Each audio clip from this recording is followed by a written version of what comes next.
दोस्तों आज के इस न्यू वीडियो में बात करेंगे क्लास 8 फसल उत्पादन एवं प्रबंध चैप्टर का दीर्घ उत्तरीय प्रश्न मैं आप लोग को बताने वाला हूं। तो आप लोग वीडियो को पूरा देखना।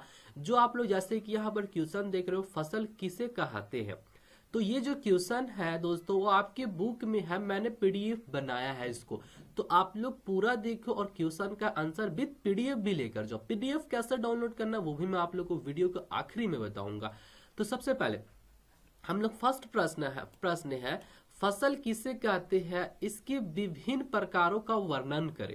फसल किसे कहते हैं और इन्हें विभिन्न प्रकारों का वर्णन करें। देखो फसल किसे कहते हैं, हम लोग जाहिर सी बात है हम लोग जो खाते हैं। अब इसका आंसर क्या होगा, भोजन की प्राप्ति के लिए, भोजन की प्राप्ति के लिए एक ही प्रकार के पौधे को किसी अवस्था पर बड़े पैमानों पर उगाया जाता है। यानी कि भोजन हम लोग प्राप्त करने के लिए, भोजन को हम लोग को खाने के लिए, पेट को हम लोग को भरने के लिए जो हम लोग को जरूरत पड़ता है वैसी को हम लोग क्या करते हैं कि पौधों की एक अवस्था में, यानी पौधा है जैसे कि एक तरह धान हो गया, धान भी एक पौधा होता है, उसको हम लोग बड़े पैमाने से उगाते हैं, यानी ढेरों सा उगाते हैं, उससे हम लोग क्या कहते हैं, फसल कहते हैं। आसानी से आप लोग समझ सकते हो।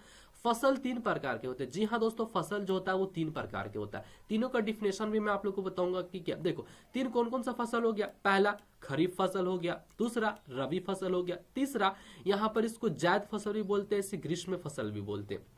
अब आते हैं कि खरीफ फसल किसे कहते हैं, तो समझना, यानी कि खरीफ फसल को उस फसल को कहते हैं जो जून जुलाई में बोया जाता है और अक्टूबर दिसंबर में काट लिया जाता है। जैसे कि धान, देखो धान को समझो, देखो हम लोग क्या करते हैं, जून जुलाई में हम लोग उसको रोपते हैं, अक्टूबर से लेकर दिसंबर में काट लेते हैं। ऐसे बहुत सा एग्जाम्पल हो सकता है जो कि आप लोग खुद से सोच सकते हो कि जून जुलाई में कौन सा फसल उगाते हैं। नहीं तो अपना मम्मी पापा से भी पूछ सकते हो कि जून जुलाई में कौन सा हम लोग क्या क्या रोपते हैं। ऐसे आगे एग्जाम्पल भी कराऊंगा।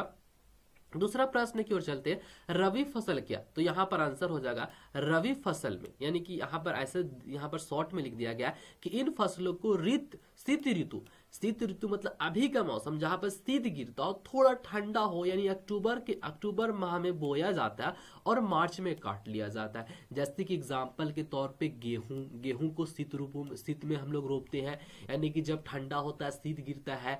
चना हो गया, मटर हो गया, सरसों हो गया, ये सब क्या करता है, रबी फसल की ओर आता है। काफी क्वेश्चन में आप लोग एग्जाम्पल ही पूछता है कि गेहूं कौन सा फसल है, तो हम लोग क्या करेंगे, बोलेंगे रबी फसल।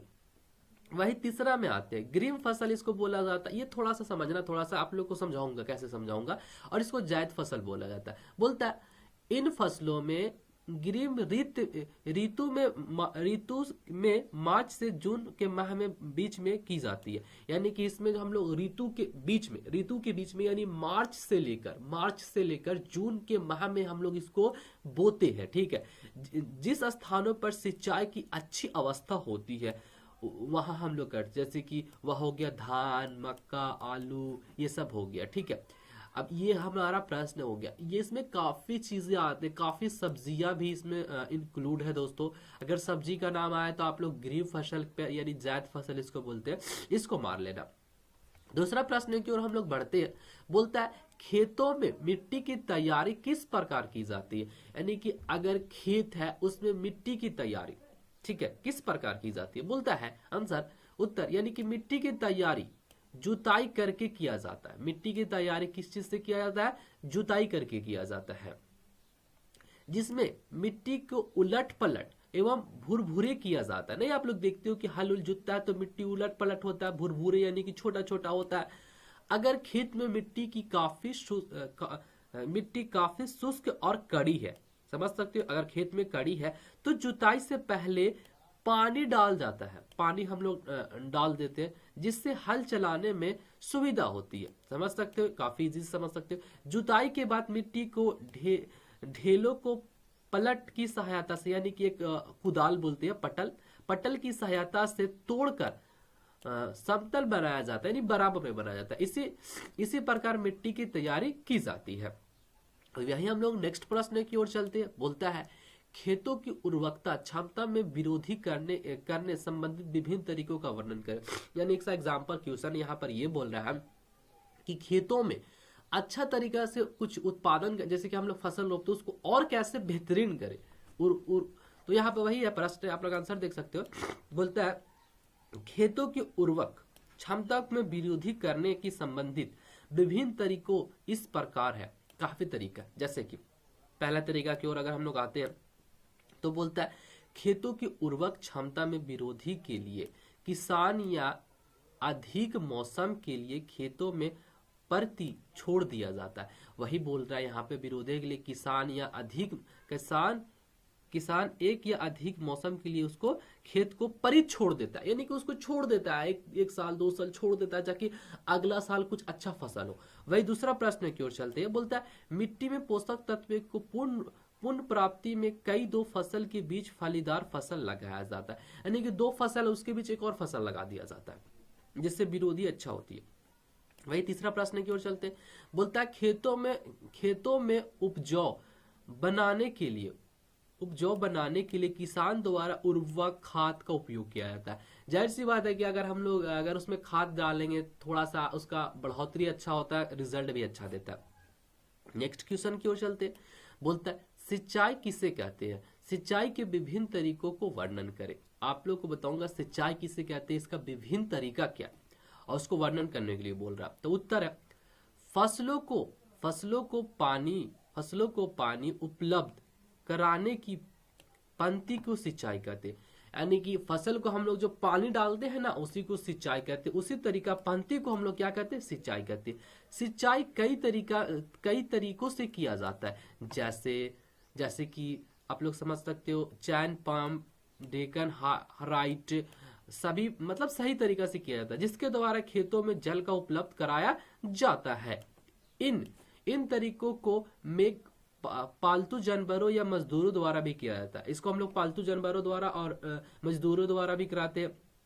अब जल स्रोतों में पानी खींचने के लिए डीजल, मतलब कि जो हम लोग अगर कोई चीज यूज कर रहे हैं, डीजल पैंप यूज कर, उसमें डीजल डालना पड़ता है दोस्तों, तभी वो चलता है। जैसे गाड़ी में तेल तो इसमें डीजल डालना पड़ता है, ऐसे तो अभी मोटर का सुविधा हो गया है हमारे इलाका में, हर जगह वही होता है। डीजल या विद्युत चलाने के लिए, मतलब कोई सा चीज चलाने के लिए यांत्रिक पैंप का प्रयोग किया जाता है। इसके अलावा पिछकड़वे एवं डीप तंत्र का प्रयोग किया जाता है। यह मतलब वही बोलता है कि काफी हम लोग अब तो काफी सुविधा हो गया है किसानों के लिए जिससे जल की बर्बादी ना हो।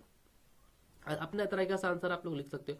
5वां क्वेश्चन की ओर चलते हैं, बोलता है फसल कटाई के विभिन्न चरणों का वर्णन करें।